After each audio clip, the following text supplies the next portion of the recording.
Welcome to the Tech Blog Writer Podcast, your guide to future tech trends and innovation in a language you understand. Now, over to your host, Neil Hughes. Welcome back to the Tech Blog Writer Podcast, gang. Now, after enjoying events away and enjoying the world of marketing tech, or MarTech as it's affectionately termed, and all those fluffy new solutions, I thought it was time to get back to my tech roots. Now, we all hear about cyber breaches on a regular basis now and how it affects big businesses or businesses of any size. But have you ever stopped to think about how it affects our critical infrastructure? Try to imagine the vulnerabilities at power grids in 5 continents across the world. This is the stuff that we all take for granted and assume that somebody somewhere will make sure it's always working. So your city, your home, has lighting, heating, gas, electric, and of course the most important utility of them all, the internet. Now also imagine if an attack was placed on the critical infrastructure and power grid of an entire city, where you could effectively switch off an entire nation. So I wanted to find out more about the solutions protecting everything that we take for granted every day. Nozomi Networks is the leading industrial control system, ICS, and that's essentially cybersecurity with the most comprehensive platform to deliver real cybersecurity and also operational visibility. Since 2013, the company has innovated the use of machine learning and artificial intelligence long before they were buzzwords to secure our critical infrastructure operations. And they are deployed across 5 continents in hundreds of the world's largest industrial installations. And as a result, their customers benefit from advanced cybersecurity, improved operational reliability, and easy IT/OT integration. So buckle up and hold on tight as I beam your ears all the way to San Francisco so we can speak with Edgard Capdevielle, CEO at Nozomi Networks. So a massive warm welcome to the show. Can you tell the listeners a little about who you are and what you do? Yeah, of course. My name is Edgard Capdevielle. I'm the CEO of Nozomi Networks. I've been in technology for a long time. I grew up functionally in the product management side of the house. And then from a technology point of view, I've done a little bit of networking, a little bit of data storage, and now I'm doing cybersecurity. Specifically, Nozomi Networks is a leading vendor in industrial cybersecurity. So as CEO and a veteran of Data Domain, which I believe EMC bought way back in 2009 for $2.4 billion, can you tell me a little bit more about your interesting backstory? Because I think, and why you also believe that transparency is a big part of your success. Yeah, absolutely. The founder of Data Domain hired me to lead one of their groups from a product management point of view. And I got to see our fearless leader, CEO Frank Slootman, impart a culture of transparency, customer orientation, and so forth. And that was my first entree onto how big an impact culture can have, and also how important transparency is. I've tried to take that with me everywhere I go. And of course, now that I'm CEO, I get to work with the founders of Nozomi to formulate, document, and distribute our cultural values. And together, they've been with the company since the formation of October of 2013, so 5 years now. They've been imparting this culture. We have now formalized it, crystallized it, and shared it with the rest of the team. And we make sure that everybody that joins our team really embraces that culture. Transparency specifically is very, very important in a young startup, because when you join a company, you're basically betting a big portion of your life, your financial life. Time is something that we don't get back. And from a career perspective, you also make a bet. So as the expression says, you need to get on the boat together and go to battle together. And transparency is key, because people are making this bet with you. The company is making a company bet, but everybody independently is making a personal, career, financial bet. And we want them to be fighting the good fight and not be wondering whether the company is really being straightforward or honest. When we have a culture of transparency, we share as much information as we can legally can or do. And that's important for our people and helps them concentrate on the real enemies, which are outside of the company. And you really seem to be doing just that. And it's great to hear. And I'm also glad that you mentioned there that you've been going since 2013, because here in 2018, AI and machine learning are big buzzwords at the moment.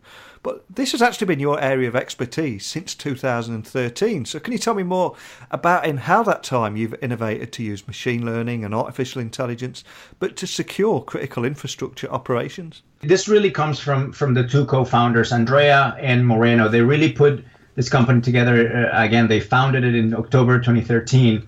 Andrea Carcano specifically has been a cybersecurity research on the industrial infrastructure side of the house and hacker since early days. He came to the realization and published in a paper something that today, in hindsight, is fairly obvious, but back then was fairly revolutionary, which is the fact that if you want to be effective as malware or virus or an evildoer, and also if you want to be effective as a defender of industrial control networks, unlike corporate networks, you have to be really savvy and know very well the underlying physical process that the network is supporting. So for example, you may have a network that is supporting a refining of petroleum process or electrical hydrogeneration process. The more you can be the most effective when you are process aware. So that key insight comes from one of the co-founders, Andrea Carcano. The other co-founder, Moreno Carullo, has been an expert in artificial intelligence and machine learning from early days. That's what he did his master's and PhD thesis. And together, they put those two worlds together. You cannot really be aware of the physical process if you don't use machine learning techniques and artificial intelligence to really learn about the process. So I will make an analogy that hopefully makes sense. I'll make two analogies that hopefully make sense. One is you can think of a self-driving car, right? So a self-driving car, the true self-driving car is not here yet, but we can all imagine it. It's supposed to take you from place A to place B without crashing, hopefully, right? And following law. So you have all these sensors and you have to use GPS data, map data, sensor data to get you from A to B without crashing. And for you to do that, you have to have an internal representation of what the street is, the path is, a stoplight is, and so forth. You don't need to know the specifics of the meaning of a child that walks in front of the car or, chemistry, information or physics information for you to accomplish that. All you have to do is to build a machine model with the sensor data that you have to get you from A to B. And that's exactly what we do. We use sensor data that comes from the industrial control network. We don't really know the physics of refining petroleum or the chemistry of the same process or any other process. We just have sensor data. We build an internal representation through a learning phase where we use this machine learning technique to build. And after that, we are able to detect anomalies that even humans cannot detect. The second analogy I wanted to use, hopefully, is something that the listeners here can relate to. Imagine that you are the director of an orchestra. And as the director of the orchestra, you know the song really well, of course, because you've heard it many times. So you have a learning phase that has already occurred and the knowledge has been accumulated in your head. And because you're the director, you're now able to follow the song and detect, for example, that the violin is off at a particular point in time during the song, and that the percussion may be going faster. So those are the types of anomalies that we detect. And just like an orchestra, an industrial process has many members, many machines that are moving and measuring things and alerting and reporting. And some of them may be off at a particular point in time. They may be off because of the cybersecurity incident. They may be off because of human error. They may be off because the machine has some wear or has some failures. And all these affects the reliability of the physical process, which, going back to the analogy, is the song, starting to deviate from the learned model, right? So some anomalies, like the violin being off a little bit at one part of the song, may not be as relevant, and you may be able to ignore it and continue with the song. But some other anomalies, like the percussion going faster or accelerating, could potentially be worse. It may not allow you to finish the song. So going back to the process, we call that a critical state. So when you have an anomaly that affects or increases the likelihood of throwing the physical process into critical state, then that anomaly needs a lot more attention. And our product is able to differentiate between those, because just like that director of the orchestra or the self-driving car, we have built an internal model of what that physical process should look like and what it should not look like. Does that make sense? Yeah, absolutely. And I also think that one of your biggest strengths, though, is that you've got that one solution with real-time ICS monitoring. You've got hyper threat detection, industrial network visualization, asset inventory, and vulnerability assessment, all in that one solution. But is there any way you can give me an overview of or a use case just to help listeners visualize the kind of work that you're doing and problems that you're solving for your clients? Yeah, absolutely. So one of the big challenges when it comes to industrial control networks is, like, unlike traditional corporate networks, these networks have adopted modern technology and modern standards fairly late in the process. Most areas of technology adopted the TCP/IP stack, for example, many, many years ago, probably 20 years ago.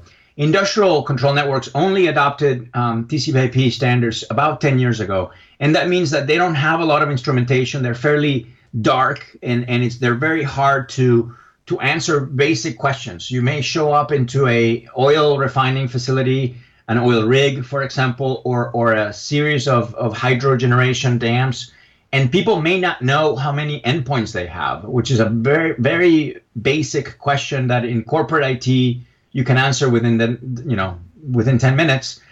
It may take weeks or months in an industrial facility to know how many PLCs you have, which is the endpoint of an industrial network. And you may not know the firmware. You may not know how vulnerable this network is, or how many public connections you have. And the vulnerability is just very, very high.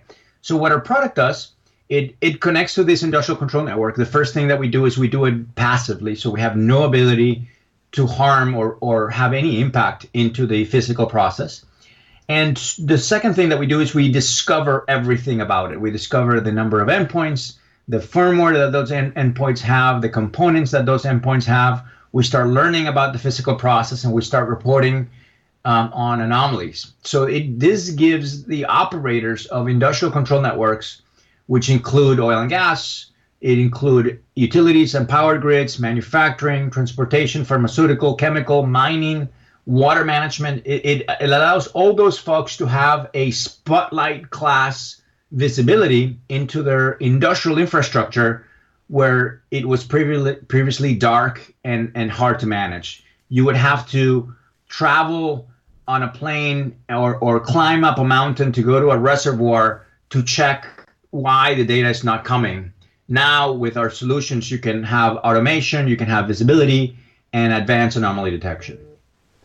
Now, I'm talking to you at the moment you're in Silicon Valley and I'm here in the UK, but I think it's important to highlight that you've deployed your solutions across 5 continents in hundreds of the world's largest industrial installations. And customers benefit from cybersecurity as a result. But as a company that gets to chat with many CEOs and many big businesses and people in and out of the various industries, what are the most common fears and most common challenges across all industries right now, would you say? Yeah, so we have a couple of factors affecting our industry that CEOs and CIOs care very much about. One is called IT-OT convergence. That's more of a technical name where IT and OT stands for operational technology, are converging together. I think the more trendy term is Industry 4.0 or Industrial IoT.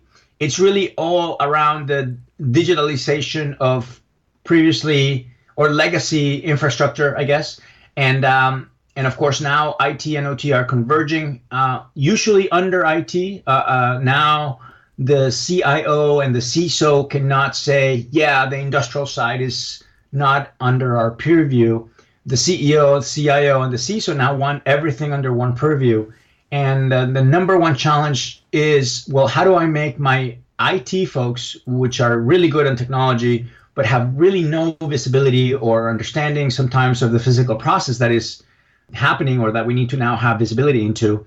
And the same thing, how do we bring people from the business units, whether it's hydro generation again or refining operations, to be more aligned with the IT folks? Because at the end of the day, this industrial control network is just another IP network, except that is dedicated to supporting a critical process as part of critical infrastructure.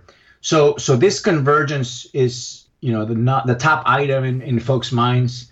The second one, of course, is the macro geopolitical environment in which, countries are directly or indirectly attacking each other, and they're starting to do it not just on the cyber attacks that are traditional on the IT side, but now they're focusing on the industrial side. And, countries are going without electricity as they get attacked from other countries and so forth. And it's just not just nation states. It's now also your traditional cybersecurity evildoers incorporating industrial vulnerabilities into their arsenals. I'm glad you brought that up there, because I've recently read a great story about a cyber attack that the US natural gas line pipe owners weren't actually required to report. And as a result, lawmakers are now taking a much closer look at how the industry is handling such threats, and also, of course, raising the prospect of tighter regulation. I mean, can you offer an overview on that story and your opinion on it? Yeah, absolutely. In the past, industrial cybersecurity was less of an issue. Again, because from a legacy point of view or from a background point of view, these networks were completely separate, not only physically disconnected, but also used different technology. So the birth of IT-OT convergence really has to do with the adoption of the TCP/IP standard. Before the adoption of TCP/IP standard, it was extremely hard for anybody, hackers or not, to connect to these industrial control networks. And air gapping, which is the legacy form of protection, really worked back then, right? Because you have separate technologies. Now that folks have adopted the TCP/IP standard, again, fairly late relative to other industries and technologies, but now fully adopted, it is almost impossible to really sustain or claim that air gapping works. Only, very disciplined nuclear sites or military sites truly have, again, the discipline to keep a network air gapped. Everybody else, is going to at some point be exposed to connectivity, and now the hackers can surveil, can do reconnaissance and attack industrial control networks. So of course now everybody, including the government and the regulators, are turning their attention to, okay, now this is a reality, it's starting to happen, we need to focus on it. So why now? It is because over the last decade we have incorporated this technology into the same standards and technology that we have today, and now we're connected and exposed. So what role do you think artificial intelligence and machine learning are going to play in securing our critical infrastructure as well? And also, it's not only a changing threat landscape, but it's also what will happen if the bad guys have the same tools as the good guys. How do you see that panning out? Yeah, the good guys and the bad guys are always going to be in a little bit of a cat and mouse game, always upping each other, just like it is in corporate traditional IT security. It's just now spilling over to industrial cybersecurity as well. So I think that part is fairly normal. What is not normal is we don't have the muscles to protect ourselves on the industrial side, because we've never had to exercise those muscles because these networks, again, traditionally were not generally attacked. And now I think in the future it's hard to argue that they will not be. And then the other part of your question was what role does artificial intelligence take in the protection of these networks? And the role is really fundamental. And again, it comes from the early research work that was done as part of the formation of Nozomi Networks, which is if you really want to be effective in the attack and, of course, in the defense of industrial cyber issues or attacks, the attacker and the defender both have to be process aware. It's extremely hard to attack an industrial control network, and it's also extremely hard to defend an industrial control network if you're not process aware. And the only way that our tools are going to be process aware is by learning what the process should be, which is done with artificial intelligence techniques. So if we move on to advice that you can offer other CEOs or other founders, what do you think the secret is to getting your employees to thrive and survive in this new fast-paced digital environment that we're all living in? Yeah, I think that the one of the best things I could say, and I think it's something that we as a company have formulated together, me with the founders of Nozomi, transparency, obviously we already talked about it. Yeah. It's extremely important Persistence is also extremely important. The ability to not give up. We call it one of the pillars of our culture. We don't give up. It's extremely hard as a startup to gain a piece of business. Nobody in their sane mind would give a piece of business to a startup as their first choice. They would obviously try with everybody else before they give it to an unproven company. And therefore, your solution has to be fairly unique, but you also have to be extremely persistent, and you have to go win every centimeter of every opportunity that you have out there and prove that your technology is superior to everything else out there. To continuously differentiate, to persist, again, be transparent and recruit people that have the passion. Passion should really come from the founders and the management team, and everybody that you bring into the company has to comply with the culture that the company has built. And if that includes A, as I mentioned, transparency, B, passion, and C, persistence, that ability to never give up, I think you're going to go places. So looking forward to the future, what's your grand vision for Nozomi Networks there? How do you see things going? Well, as I mentioned earlier, we're sitting right now in the middle of very large tectonic plates in our industry that are moving around, right? This industry 4.0 is really changing everything about the industrial processes being brought into today's level of technology. If you think about it, our social networks have been modernized in a significant way. Our ERPs have been innovated on. Our messaging is fairly modern, yet our industrial infrastructure is still 30 to 40 years behind the times. This movement of industrial IoT or Industry 4.0 is really making many, many things change. A lot of companies that exist today and that think they're solid, they won't be solid for a long time. New companies will come around. We believe that the new industrial operators need an end-to-end platform to manage their new infrastructure and the security of their new infrastructure. So we've tried to provide a large breadth of functions and solutions.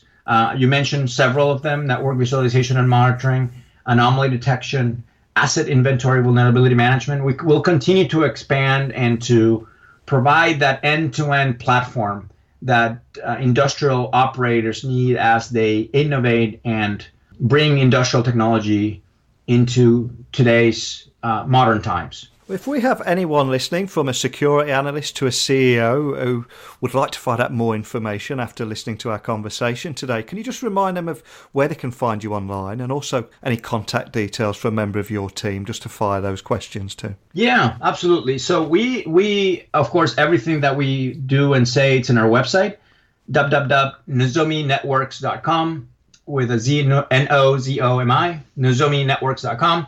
We have Twitter and a blog that is always updated with new content. We put our point of view, our opinions, announcements there. It's very easy for folks to follow us. And there's a lot of contact information both on Twitter and our blog and our website. So I'm happy to engage with anybody who's interested in our space.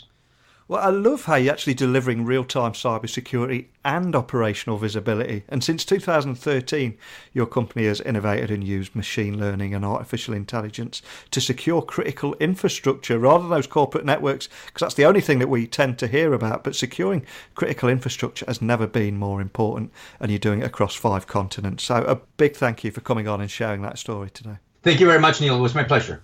I really hope you've learned something today, because I know I have. And I think that every time that you charge your phone, laptop, and sit in your warm home or walk through the streets late at night with lighting on there, that our critical infrastructure that we all take for granted is increasingly becoming a target. But thankfully, companies like Nozomi Networks, who offer one solution with real-time ICS monitoring, hybrid threat detection, industrial network visualization, asset inventory, and vulnerability assessment, that's what's keeping us safe. Even though most people listening, and maybe myself before today's episode, didn't even know it was out there. But I'd love to hear your thoughts on cybersecurity and our current vulnerabilities in the critical infrastructure, not just businesses. If you work in that field, I'd love to hear from you. So email me at techblogwriter@outlook.com or tweet me at Neil C. Hughes. Believe it or not, it is 75 degrees here in the UK, so I'm going to escape my little office and soak up some much needed vitamin D. Soak it up like a squirrel. because who knows when I'm going to get it again. So I'm sorry to digress. That's it for today's episode. I'll return tomorrow with another great guest, but until next time, don't be a stranger. Thanks for listening to the Tech Blog Writer Podcast. Until next time, remember, technology is best when it brings people together.